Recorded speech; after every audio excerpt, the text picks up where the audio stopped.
SARCs de la marine. PESDI de l'armée de l'air. Deux des meilleurs opérateurs en médecine des opérations spéciales. Qu'est-ce qui les distingue? Qu'ont-ils en commun? Que peuvent-ils faire? Plongeons dans ce que vous devez savoir sur les SARCs de la marine et les PJ de l'armée de l'air.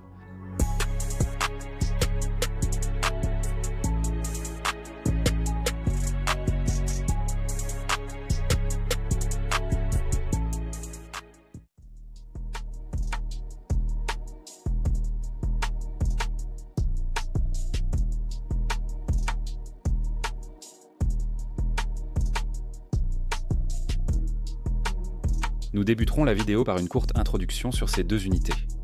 Abordons d'abord les SARCs de la marine. Infirmier du corps de reconnaissance amphibie spécial veut dire infirmier du corps de reconnaissance amphibie spécial. Les SARCs de la marine sont des infirmiers spécialisés en médecine des opérations spéciales. Officiellement appelés SOIDC, ce qui signifie infirmier autonome des opérations spéciales, ils sont pratiquement au même niveau qu'un assistant médical. De plus, ils sont formés pour être opérationnels avec n'importe quelle unité dans laquelle ils sont intégrés. Passons maintenant aux PJ. Les PJ de l'armée de l'air, officiellement appelés Para-Rescuemen, sont des opérateurs dont la mission principale est de sauver des vies. Formés et équipés, ils peuvent intervenir partout, à tout moment, et par tout moyen pour récupérer et secourir ceux dans le besoin. Ils assurent la récupération et les soins médicaux du personnel en contexte humanitaire ou de combat. Les PJ acquièrent une médecine avancée et rejoignent souvent des unités spéciales comme personnel médical grâce à leur formation. Très bien, vous venez d'avoir un aperçu de ce que sont ces deux guerriers d'élite.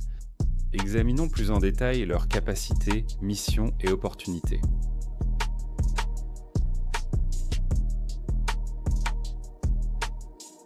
Nous allons aborder les capacités, missions et opportunités des SARCs de la marine. En tant qu'infirmier du corps de reconnaissance amphibie spéciale dans la marine, vous passerez plus de temps avec le corps des Marines, car vous serez souvent intégré aux Marines de reconnaissance ou aux Marine Special Operations Command. Le corps des Marines, n'ayant pas de ressources médicales, il dépend de la marine et des SARCs. Cela signifie que les SARCs ont de solides connaissances médicales et maîtrisent aussi ce que c'est un Marine de reconnaissance ou un Marine Raider. Ils ont également l'opportunité d'être intégrés au sein de Naval Special Warfare Development Group, également connu sous le nom de Sea, Air and Land Team 6, tout comme leurs homologues Para-Rescue Jumper. Grâce à leur expertise en médecine douce, ils ont récemment commencé à remplacer les postes de Para-Rescue Jumper chez Naval Special Warfare Development Group. Vous vous demandez sans doute quelle formation médicale suivent les infirmiers du corps de reconnaissance amphibie spéciale.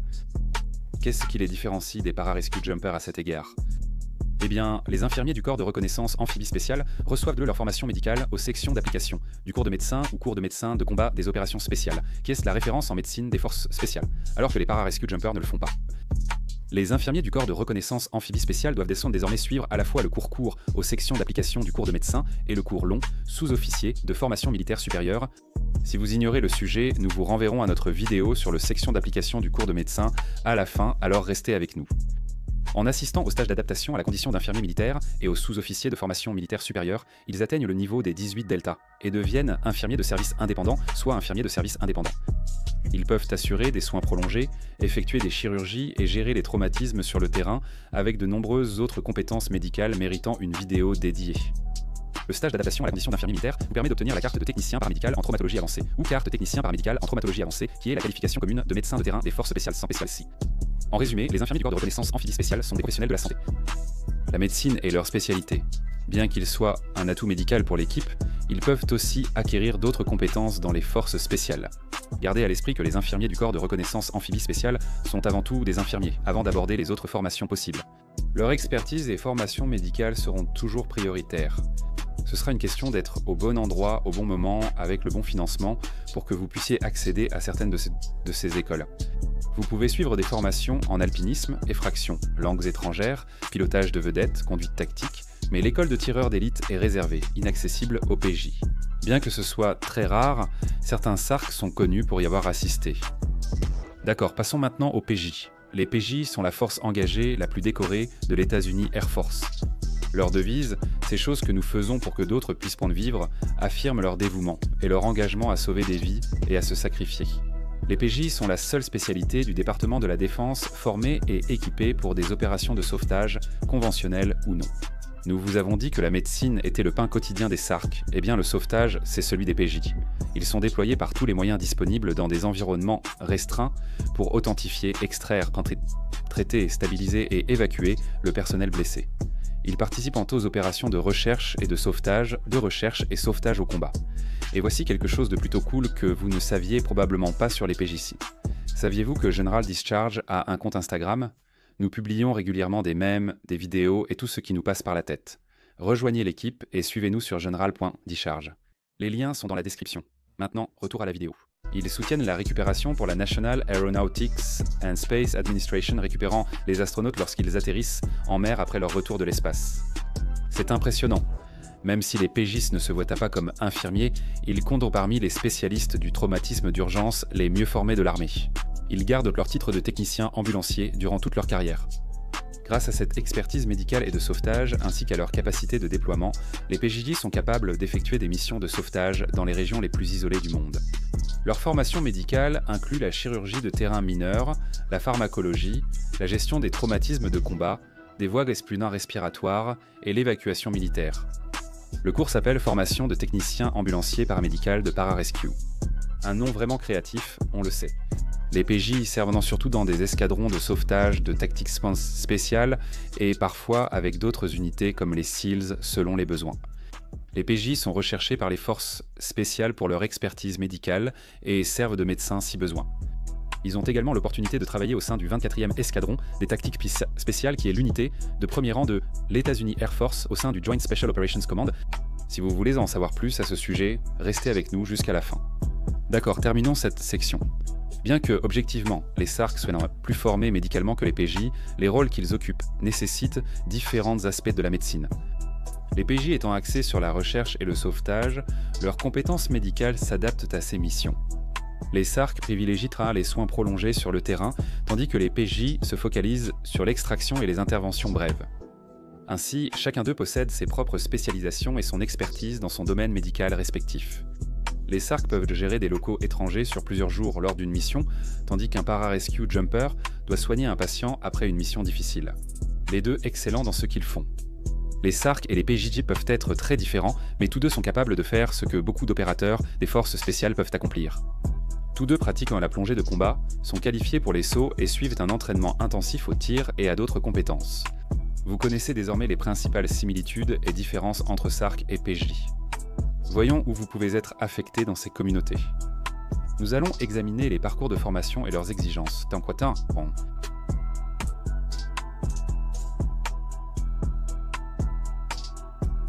Nous allons commencer par les infirmiers du corps de reconnaissance amphibie spécial. En tant qu'infirmier du corps de reconnaissance amphibie spécial de la marine, vous pouvez être affecté au 2nd Recon Battalion, au 2nd Marine Raider Battalion et au 3rd Marine Raider Battalion à Camp-le-Jeune, en Caroline du Nord, au 1st Recon Battalion et au 1st Marine Raider Battalion à Camp Pendleton, en Californie, au 3rd Recon Battalion à Okinawa, au Japon, au 4th Recon Battalion à San Antonio, au Texas et à Damneck, en Virginie, si jamais vous êtes avec Naval Special Warfare Development Group. En tant qu'infirmier du corps de reconnaissance amphibie spécial de la marine, vous pouvez être affecté partout. Passons maintenant aux PJ. Les PJG peuvent être affectés à Earl Burt Field, en Floride, Pope Field, en Caroline du Nord, Cannon Air Force Base, au Nouveau-Mexique, Nellis Air Force Base, au Nevada, Joint Base Lewis McChord, dans l'État de Washington, Moody Air Force Base, en Géorgie, Davis Mountain Air Force Base, en Arizona, Aviano Air Base, en Italie, Cadena Air Base, au Japon, et Royal Air Force Mildenhall, au Royaume-Uni. Comme pararescue jumper, vous pouvez être assigné à n'importe quel de ces lieux. Vous savez maintenant où vous pourriez être affecté comme infirmier du corps de reconnaissance, amphibie spéciale ou pararescue jumper. Vous vous demandez sûrement quel entraînement est nécessaire pour ces deux spécialités. Voyons cela.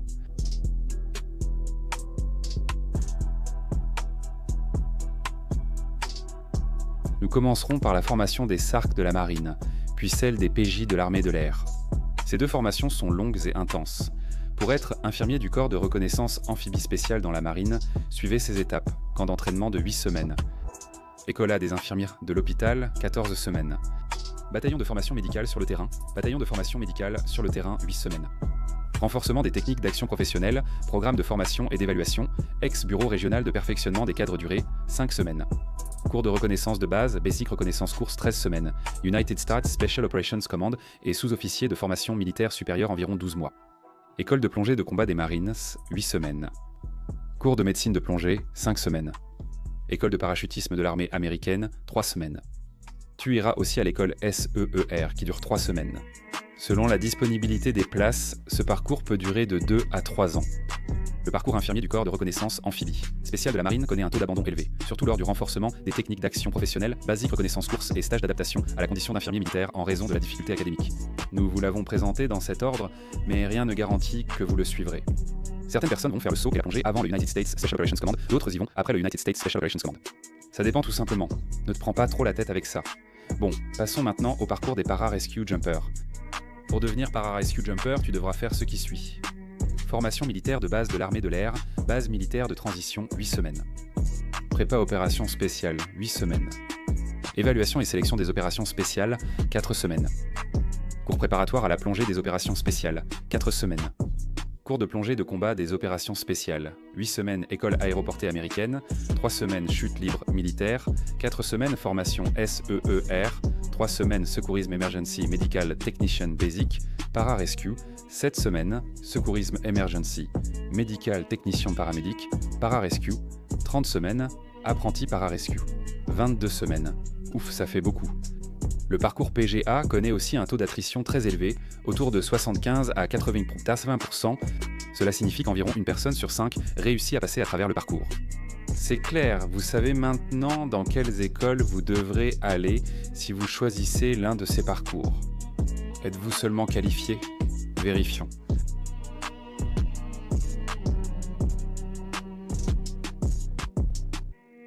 Avant de plonger dans les exigences, il faut d'abord vous dire quelque chose d'important. Les infirmiers du corps de reconnaissance amphibie spéciale sont des engagés, donc on ne peut pas être infirmier du corps de reconnaissance amphibie spéciale et officier à la fois. Les para-rescue jumpers ont aussi un équivalent officier, les officiers de sauvetage au combat, ou combat rescue officer. Les combats rescue officers auront des exigences un peu différentes des para-rescue jumpers engagés, gardez-le à l'esprit lors de la discussion des conditions. D'accord, passons d'abord en revue. Les exigences pour les infirmiers du corps de reconnaissance amphibie spéciale, puis pour les para-rescue jumpers. Voici les exigences de base pour devenir infirmier du corps de reconnaissance amphibie spéciale avec un contrat HMATF. Vous devez aussi réussir le test de sélection physique, c'est-à-dire le test de sélection physique. Les normes, tests de sélection physique des infirmiers du corps de reconnaissance amphibie spéciale sont identiques à celles des Navy SEALS. Ce ne sont que des minimums, visez plus haut pour obtenir un contrat. Il existe plusieurs voies pour t'attendre pour devenir infirmier du corps de reconnaissance amphibie spéciale, donc si vous voulez savoir comment devenir infirmier du corps de reconnaissance amphibie spéciale dans la marine, attendez la fin de la vidéo.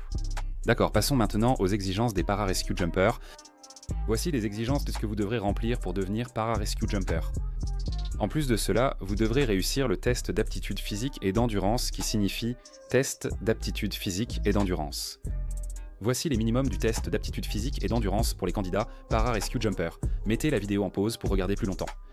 Rappelez-vous, comme toujours, ce ne sont que les minimums. Visez beaucoup plus haut si vous voulez obtenir un contrat et augmenter vos chances de réussir la formation.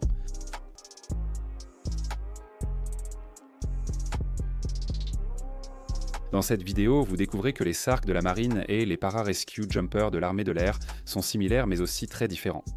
Tous deux formés à la médecine des opérations spéciales, mais pour des objectifs et missions distinctes. Ils comptent tous deux des opérateurs hautement qualifiés, les SARC se concentrant sur les soins prolongés sur le terrain et apprenant des compétences selon l'unité avec laquelle ils sont intégrés, tandis que les para-rescue jumpers se concentrent sur les opérations de sauvetage. Au final, ils sont tous deux impressionnants. Si vous êtes encore là, lequel préférez-vous? SARC ou para-rescue jumper? Laissez-nous un commentaire. Passons maintenant aux ressources précieuses pour ces deux communautés.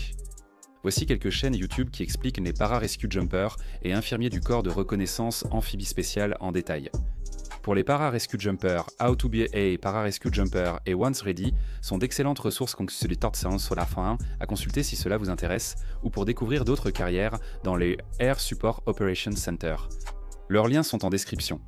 Pour les infirmiers du corps de reconnaissance amphibie spéciale, consultez General Discharge. Si vous voulez notre avis, c'est sûrement l'une des meilleures chaînes. Apparemment, ces gars déguisent leur voix, c'est un peu étrange. Blague à part, il y a plein de vidéos sur les infirmiers du corps de reconnaissance amphibie spéciale à voir. À l'écran, toutes nos vidéos sur les infirmiers du corps de reconnaissance amphibie spéciale de la marine s'affichent. Non seulement ça, mais nous avons aussi fait une vidéo sur les para-rescue jumpers, y compris les combats rescue officers, ainsi que sur d'autres unités de la Air Force Special Operations Command.